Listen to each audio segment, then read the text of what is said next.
Hello all, welcome to LTX classes. ఈరోజు మనం important చూడండి article 14 and its case laws గురించి డీటెయిల్గా చూద్దాం. రైట్, సో క్లాస్ డిస్కస్ చేస్తుంది దిస్ ఈజ్ శ్రీనివాస్. అయితే చాలామంది ఆర్టికల్ 14ని చూసి వదిలేస్తారు, బట్ దాంట్లో కేస్ లాస్ అనేవి చాలా ఇంపార్టెంట్. అండ్ ఆర్టికల్ 14 మనకి ఫుల్ ఫ్లెజ్డ్గా అర్థం కావాలి అంటే దానికి రిలేటెడ్ కేస్ లాస్ చూసినప్పుడు మాత్రమే మనకి పూర్తిగా అర్థమవుతుంది. రైట్, సో ఈరోజు ఈ టాపిక్ని నేను డీటెయిల్డ్గా చెప్తాను.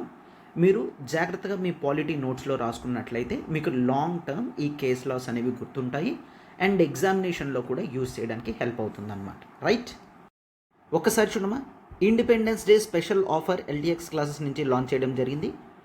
యూపీఎస్సీ ఇన్ఫినిటీ ఆన్లైన్ కోర్స్ అనేది కేవలం ఇప్పుడు 50,000 రూపీస్కి ఇవ్వడం జరుగుతుందన్నమాట. అయితే ఇది ఇండిపెండెన్స్ డే స్పెషల్ ఆఫర్ కాబట్టి ఆగస్ట్ 15th వరకు మాత్రమే వ్యాలిడిటీ ఉంటుంది. క్లియర్?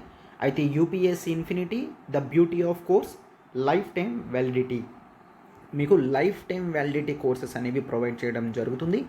అండ్ ఒకవేళ మీరు ఆఫ్లైన్ కావాలనుకున్నా సరే ఆఫ్లైన్ ఎంక్వైరీస్ గురించి మీరు ఈ నెంబర్కి కూడా కాల్ చేయగలరు. ఆఫ్లైన్ బ్రాంచెస్ మనకి హైదరాబాద్ అండ్ విశాఖపట్నంలో ఉన్నాయి. క్లియర్?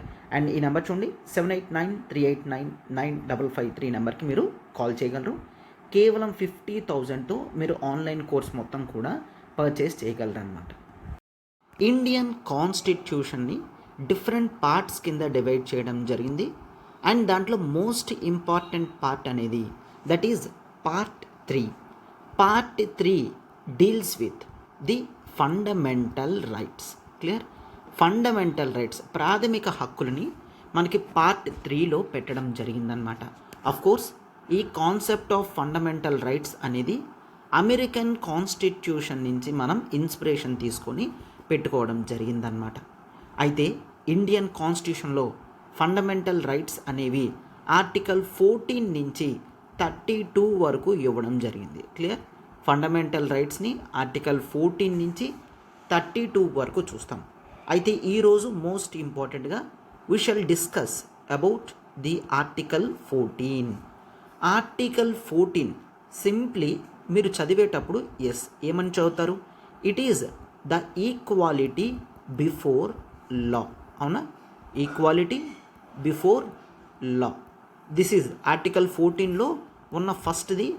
అండ్ ఆర్టికల్ 14లోనే it has come with some 2 provisions. ఒకటి ఈక్వాలిటీ బిఫోర్ లా, మరొకటి ఈక్వల్ ప్రొటెక్షన్ ఆఫ్ లాస్ అని చూస్తాం. అయితే ఈ రెండిటికి కూడా చాలా డిఫరెంట్ మీనింగ్స్ అనేవి ఉన్నాయన్నమాట. ఒకవేళ మీరు ఈక్వాలిటీ బిఫోర్ లా అనే కాన్సెప్ట్ చూస్తే దీన్ని ఏవి డైసే అన్న వ్యక్తి ఇవ్వడం జరిగింది. క్లియర్? దీన్ని ఏవి డైసే అన్న వ్యక్తి ఇవ్వడం జరిగింది. Is a British political scientist అన్నమాట. క్లియర్? అయితే ఈక్వాలిటీ బిఫోర్ లా అంటే ప్రతి ఒక్కరూ కూడా చట్టం ముందు సమానం అని చెప్పేదే ఈ ఈక్వాలిటీ బిఫోర్ లా. రైట్? ఎవరు ఎక్కువ కాదు, ఎవరు తక్కువ కాదు, ఎవరికి ఎటువంటి ప్రివిలేజెస్ అనేవి స్టేట్ ప్రొవైడ్ చేయకూడదు. క్లియర్? చట్టం ముందు ప్రతి ఒక్కరూ కూడా సమానమే అని చెప్పే ప్రావిజనే ఈక్వాలిటీ బిఫోర్ లా అని చూస్తాం. And next one equal protection of laws. Equal protection of laws అంటే నథింగ్ బట్ లాస్ అనేవి ఒకే స్టేజ్లో ఉన్న వాళ్ళందరికీ కూడా ఒకేలా అప్లై అవుతాయి. సో ఒక్కసారి చూడండి, ఇక్కడ దీని meaning equals should be treated alike. Equals should be treated alike అంటే ఇక్కడ మీనింగ్ ఏంటి అంటే అందరినీ ఒకేలా చూడాలి అంటే మళ్ళీ చాలా డిఫరెంట్ మీనింగ్స్ వస్తాయి. ఒక వ్యక్తి రిచ్ పర్సన్ ఉన్నాడు, మరొకడు పూర్ పర్సన్ ఉన్నాడు. అయితే ఆబ్వియస్లీ స్టేట్ అనేది పూర్ వ్యక్తికే సహాయం చేయాలి. అంటే ఇక్కడ ఈక్వాలిటీ వైలేట్ అవుతుంది అంటే ఒక్కసారి మనం ఈ సెకండ్ ప్రావిజన్ అనేది ఏం చూస్తాము? నో, ఇద్దరి పూర్ పీపుల్ని ఒకలా చూడాలి, ఇద్దరి రిచ్ పీపుల్ని ఒకలా చూడాలి. క్లియర్? రిచ్ పీపుల్లో పర్సన్ ఏకి పర్సన్ బికి డిస్క్రిమినేషన్, తారతమ్యం అనేది చూపించకూడదు. అలానే ఇద్దరు పూర్ పీపుల్ మధ్యన కూడా వ్యత్యాసాలు అనేవి చూపించకూడదు. అర్థమైందా? This is class 2. Equal protection of laws అంటే equals should be treated alike. ఒకేలా ఉన్న వ్యక్తులని ఒకలాగే స్టేట్ చూడాలి. వారిద్దరి మధ్యలో డిస్క్రిమినేషన్ చూపించి ఒకరికి ఇంపార్టెన్స్ ఇవ్వడం చేయకూడదు, అలానే మరొకరికి తగ్గించడం కూడా చేయకూడదు అన్నమాట.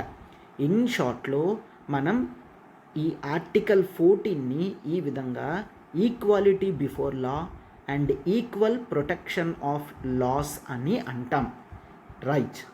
అయితే ఈక్వాలిటీలో మనకి డిఫరెంట్ టైప్స్ ఆఫ్ ఈక్వాలిటీస్ అనేవి ఉంటాయి. For example, if I say this equality should be in the political sphere, దాన్నే పొలిటికల్ ఈక్వాలిటీ అని అంటాం. This equality should be in economic sphere, దాన్ని ఎకనామిక్ ఈక్వాలిటీ అని అంటాం. అంటే అందరికీ ఆపర్చునిటీస్ ఇవ్వడం కానీ, ప్రతి ఒక్కరికి క్రెడిట్ ఫెసిలిటీస్ దొరికే విధంగా చేయడం కానీ, వాటిని ఎకనామిక్ ఈక్వాలిటీస్ అని అంటాం. అండ్ నెక్స్ట్, సొసైటీలో ఎటువంటి సోషల్ డిస్క్రిమినేషన్ లేకుండా ఉంటే దాన్ని మనం సోషల్ ఈక్వాలిటీ అని అంటాం.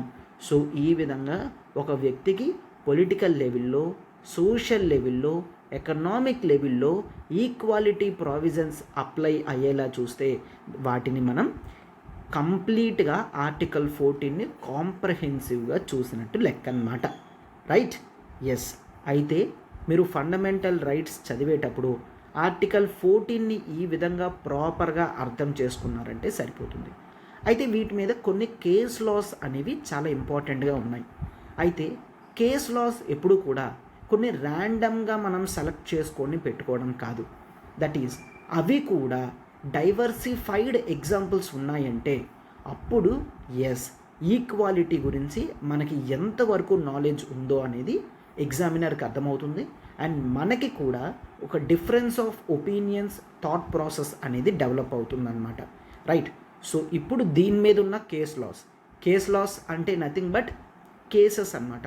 సుప్రీం కోర్ట్స్లో కానీ, హై కోర్ట్స్లో కానీ ఉన్న ఇంపార్టెంట్ కేసెస్ని కేస్ లాస్ అని అంటాం. సో ఒక్కసారి వాటిని చూడండి. సో కేస్ లాస్లో first one, that is the state of West Bengal versus Anwar Ali Sarkar 1951 అన్నమాట. క్లియర్. ఈ వ్యక్తి పేరు అన్వర్ అలీ సర్కార్. The state of West Bengal versus Anwar Ali సర్కార్. అయితే కేసులోకి వెళ్ళే ముందు బ్యాక్గ్రౌండ్ అనేది చూడండి. వెస్ట్ బెంగాల్లో 1951లో స్టేట్లో ఒక చట్టం తీసుకొచ్చారు, ఒక యాక్ట్ తీసుకొచ్చారనమాట.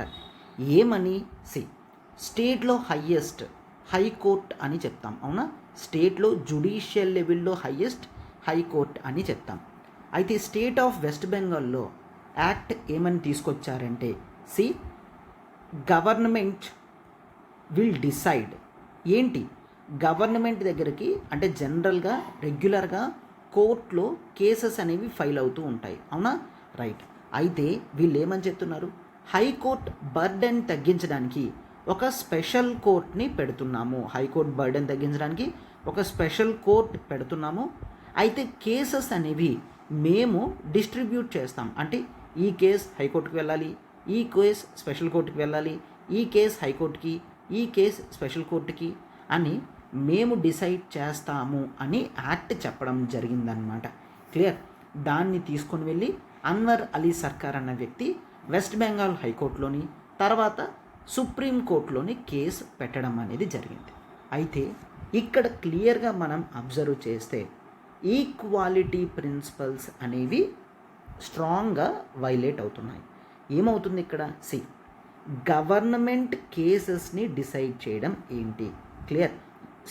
ఒకవేళ ఈ కేసెస్లో కేసెస్ అనేవి ప్రజెంట్ ఉన్న గవర్నమెంట్కి ఆపోజిట్గా వచ్చాయంటే మళ్ళీ హైకోర్టుకి పంపిస్తే వాళ్ళకి ఆపోజిట్గా జడ్జిమెంట్స్ వస్తాయి అని చెప్పి గవర్నమెంట్ ఎక్కడైతే బ్లేమ్ చేయడం జరిగిందో ఆ రిలేటెడ్ కేసెస్ అన్నీ స్పెషల్ కోర్టుకి పంపిస్తారు.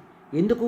స్పెషల్ కోర్టులో ఉన్న జ్యుడిషియల్ అపాయింట్మెంట్స్ అన్నీ కూడా గవర్నమెంటే చూసుకుంటుంది, వాటికి ఎటువంటి రెగ్యులేషన్స్ ఉండవు. అంటే గవర్నమెంట్ కరప్షన్ చేసే ఛాన్సెస్ ఉంటాయి. గవర్నమెంట్కి నచ్చిన వాళ్ళని, తెలిసిన వాళ్ళని ఇక్కడ జ్యుడిషియల్ మెంబర్స్గా పెట్టి గవర్నమెంట్కి ఆపోజిట్గా ఫైల్ అయిన కేసెస్ అన్నీ కూడా ఈ స్పెషల్ కోర్ట్స్కి పంపిస్తారు. ఇలా చేయడం వలన ఈక్వాలిటీ అనేది దెబ్బతింటుంది. అవునా? ఎందుకు? గవర్నమెంట్కి ఎక్స్ట్రా ఫేవర్, డిస్క్రిమినేషన్ చేయడం జరుగుతుంది. మనం ఆర్టికల్ 14లో ఏమని చూసాం? ఈక్వాలిటీ బిఫోర్ లా. అటు గవర్నమెంట్ ఆఫీసర్ అయినా, గవర్నమెంట్ అయినా నార్మల్ సమాజానికి ప్రజల ముందు సమానమే. తప్పు చేస్తే పనిష్మెంట్ అనేది ఎవరికైనా ఒకలా ఉండాలి. బట్ యాక్ట్ బయట నుంచి చూస్తే హైకోర్టుకి బర్డెన్ తగ్గించడానికి స్పెషల్ కోర్టుని ఎస్టాబ్లిష్ చేశాం. ఎస్, ఇదంతా బాగానే ఉంది. బట్ గవర్నమెంట్ ఈ కేసెస్ని స్ప్రెడ్ చేయడం అనేది this is illogical and it involves lots of corruption. And ఈ ప్రొవిజన్స్ వలన ఆర్టికల్ 14 వైలేట్ అవుతుంది అని చెప్పి supreme court under state of West Bengal versus Anwar Ali Sarkar కేసులో హైకోర్టు తీసుకొచ్చిన ఆ స్పెషల్ యాక్ట్ని నల్లిఫై చేశారు. నల్లిఫై అంటే క్యాన్సిల్ చేశారనమాట. క్లియర్? Yes, right. ఇప్పుడు మరొక కేసు చూడండి. That is NALSA versus Union of India 2012 కేసు అనమాట. అయితే NALSA versus Union of India కేసులో నాల్సా అనే ఆర్గనైజేషన్ సుప్రీం కోర్టు దగ్గరికి వెళ్ళడం జరిగింది. ఎందుకంటే ఇన్ జనరల్గా సొసైటీలో కేవలం మేల్స్ అండ్ ఫీమేల్స్ని మాత్రమే గుర్తించడం జరిగింది. క్లియర్? సొసైటీలో మేల్స్ అండ్ ఫీమేల్స్ కాకుండా థర్డ్ జెండర్ అనే కమ్యూనిటీ కూడా ఉందన్నమాట. క్లియర్? మేల్స్ అండ్ ఫీమేల్స్ మాత్రమే కాకుండా థర్డ్ జెండర్ అనే కమ్యూనిటీ ఉంది.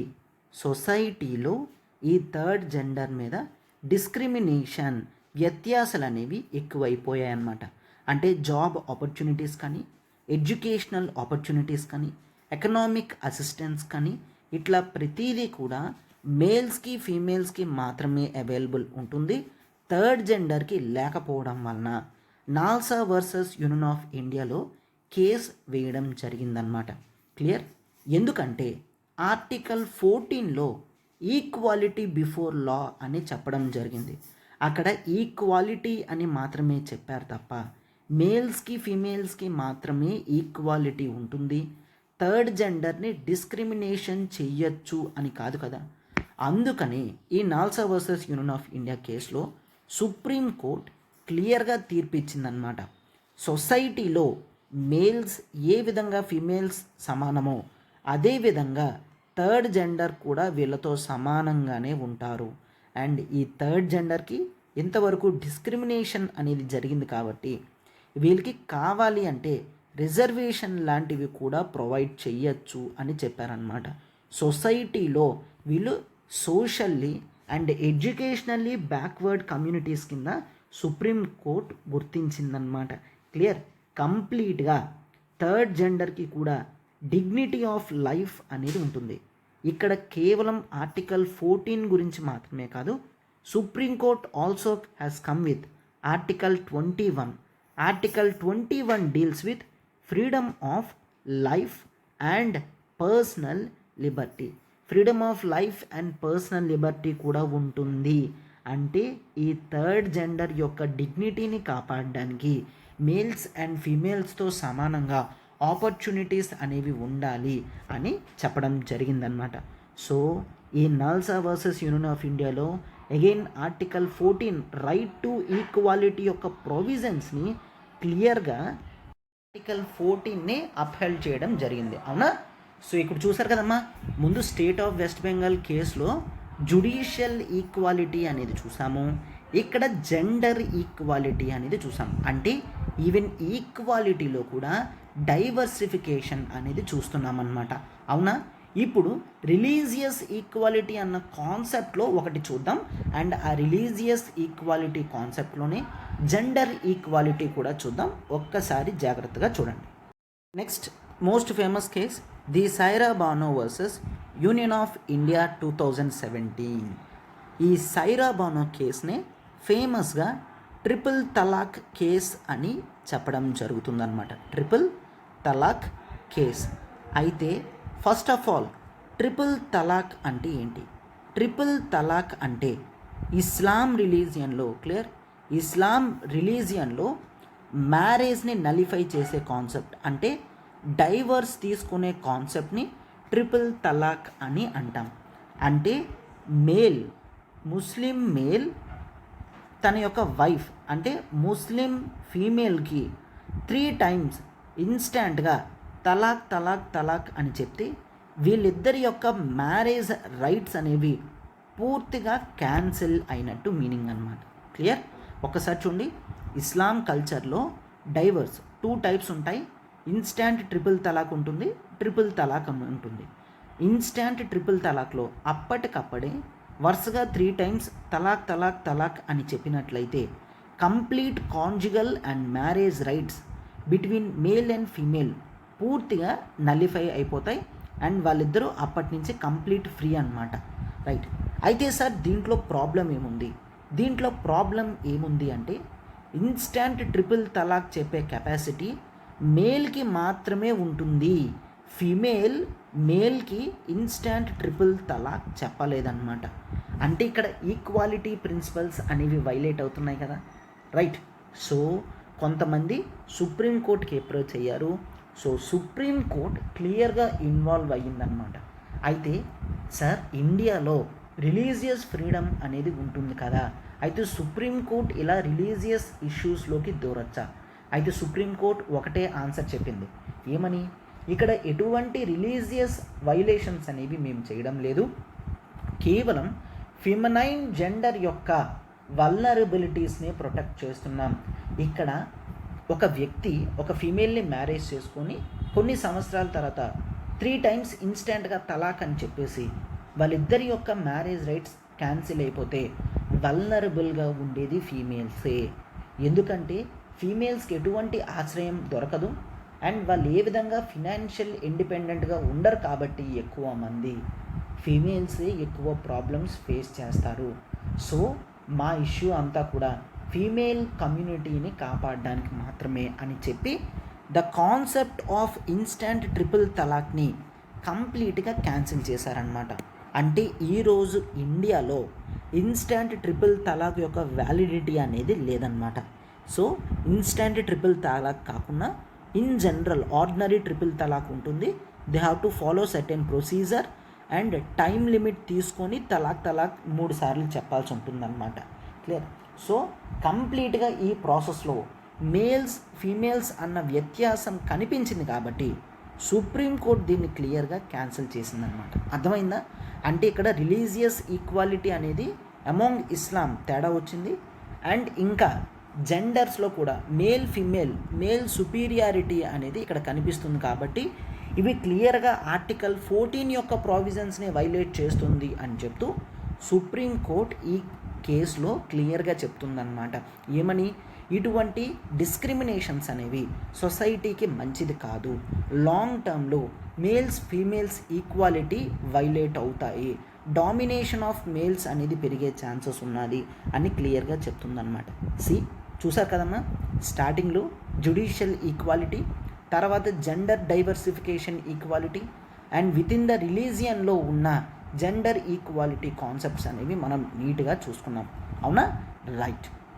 చూసారు కదమ్మా, ఇలా నెంబర్ ఆఫ్ కేస్ లాస్ అనేవి మనం రెగ్యులర్గా క్లాస్లో పూర్తిగా నేర్చుకుంటామన్నమాట. So interested candidates they can join our individual polity course also. Clear? Online polity కంప్లీట్గా నేనే డీటెయిల్డ్గా డిస్కస్ చేస్తాను. ఇంపార్టెంట్ ఫండమెంటల్ రైట్స్ లాంటివి మనం నీట్గా కేస్ లాస్తో సహా నేర్చుకుంటామన్నమాట. రైట్? ఎస్. ఒకసారమ్మా, సో టాపిక్స్ అనేవి నేర్చుకుంటున్నారు కదా, అయితే ఇటువంటివి రెగ్యులర్గా కరెంట్ అఫైర్స్లో వస్తాయి. అయితే మనం the ultimate current affairs for UPSC అనేది లాంచ్ చేయడం జరిగింది. రెగ్యులర్గా the Hindu analysis LTX classes నుంచి అప్లోడ్ చేయడం జరుగుతుంది. అయితే రిమైనింగ్ న్యూస్ పేపర్స్లో ఉన్న ఆర్టికల్స్ అన్నీ కూడా మనం డైలీ లైవ్ క్లాస్లో కవర్ చేయడం జరుగుతుంది. కావాలంటే మీరు శాంపుల్ సెషన్స్ అనేవి యూట్యూబ్లో చూడగలరు. Daily current affairs plus MCQs చెప్పడం జరుగుతుంది. Daily, weekly, monthly current affairs PDFs ఇవ్వడం జరుగుతుంది. వీక్లీ యోజన కురుక్షేత్ర డీల్ చేయడం జరుగుతుంది. ప్రిలిమ్స్ ముందు రివిజన్ సిరీస్ కూడా చేయడం జరుగుతుందన్నమాట. ఫీజు వచ్చేసి కేవలం 10,000 రూపీస్ మాత్రమేనమ్మా. మీకు ఇంకే డౌట్ ఉన్నా ఈ నెంబర్కి మీరు కాల్ చేయగలరు 7893899553. సో మీకు down to earth Indian express PIB ప్రతిదీ కూడా కవర్ అయ్యే విధంగా మన లైవ్ క్లాస్ ఉంటుంది. ఒక్కసారి మీరు శాంపుల్ సెషన్ చూస్తే మీరు క్లియర్గా అర్థం చేసుకోగలరు. అండ్ ఒకసారి టాపిక్స్ అనేవి నేర్చుకుంటున్నారు, అయితే దాన్ని ఆన్సర్ ఫార్మేట్లో ఎలా పెట్టడం అనేది కూడా చాలా ఇంపార్టెంట్, రైట్? సో అందు గురించే ఆన్సర్ రైటింగ్ కోర్సెస్ కూడా లాంచ్ చేయడం జరిగింది. And under the mentorship of all India ranker currently in service మనకి రెగ్యులర్గా గైడ్ చేయడం జరుగుతుంది. స్పెసిఫిక్ ఫ్యాకల్టీస్ అనేకి ఆన్సర్ రైటింగ్ కోర్స్కి ఉన్నారు. అండ్ యూపీఎస్సీ ర్యాంకర్ చేత కూడా రెగ్యులర్ గైడెన్స్ అనేది మనకి లభిస్తుంది అనమాట. డైలీ ఆన్సర్ రైటింగ్ ప్రోగ్రామ్ అమ్మ, కరెక్షన్స్ అండ్ ఫీడ్బ్యాక్ ఇవ్వడం జరుగుతుంది. మోడల్ ఆన్సర్స్ కూడా మనకి ఉంటాయన్నమాట. అండ్ ఫీజు వచ్చేసి ఆన్లైన్ అయితే కేవలం 10,000, మీకు ఆఫ్లైన్ కావాలనుకుంటే హైదరాబాద్లో అవైలబుల్ ఉంది 15,000 రూపీస్ మాత్రమేనమ్మా. క్లియర్? మీకు ఏ డౌట్ ఉన్నా ఈ నెంబర్కి కాల్ చేయగలరు 7893899553. అయితే కోర్స్ బ్యూటీ ఏంటి అంటే లైఫ్ టైం వ్యాలిడిటీ అమ్మ. రెగ్యులర్గా మీరు ప్రాక్టీస్ చేసినప్పుడు మాత్రమే కోర్సెస్ని క్లియర్గా అర్థం చేసుకోగలరు, పూర్తి నాలెడ్జ్ ఆన్ ఆన్సర్ రైటింగ్ కూడా తెచ్చుకోగలరు అనమాట, right? Yes. And I request every one to join our Telegram channel. So Telegram ఛానల్లో జాయిన్ అవ్వడం వల్ల మీకు daily current affairs PDFs upload చేయడం జరుగుతుంది. ఎంసీక్యూస్ మీకు అవైలబుల్గా ఉంటాయి. ఇంపార్టెంట్ బుక్స్, ఆర్టికల్స్ షేర్ చేయడం జరుగుతుంది. మెయిన్స్ ఆన్సర్ రైటింగ్ టిప్స్ కానీ, ఎక్స్ప్లెయినర్ వీడియోస్ కానీ, and daily mains questions and institute వీడియోస్కి మీకు ఎర్లీ యాక్సెస్ అనేది అవైలబుల్ ఉంటుంది.